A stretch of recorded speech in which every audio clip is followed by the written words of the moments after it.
আসসালামু আলাইকুম। আশা করি সবাই ভালো আছেন। আলহামদুলিল্লাহ, আল্লাহর রহমতে আমিও ভালো আছি। এটা হচ্ছে আমার নতুন একটা পেয়ার। আলহামদুলিল্লাহ এবারে দুইটা ডিমে জমছে। তাহারিতে নটটা বৈশা আছে আর মাদিটা দাঁড়ায় আছে। তো এটা শুধু কালারের জন্য না, এটা যেরকম জাত ভালো, রেজাল্ট, কালার, মানে এরা সব দিক দিয়েই আছে।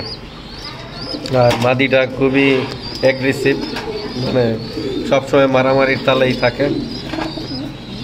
মাদিটা যখন প্রথম আনা হয়েছে তখন মানে ট্যাম ছিল, তুড়ি বাজাইলে মানে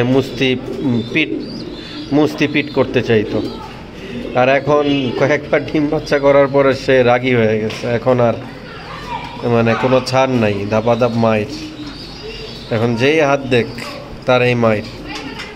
তো নোটটা মাশাল্লাহ, মাদিটাও মাশাল্লাহ। দোয়া করবেন। আর সবাই অবশ্যই ভালো লাগলে মাশাল্লাহ কমেন্ট বক্সে লিখে যাবেন, আমার ভালো লাগবে।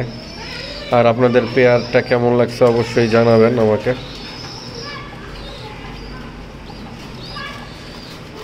দেখেন কি অবস্থা, মানে কোনো ছাড় নাই, মারতেই হবে।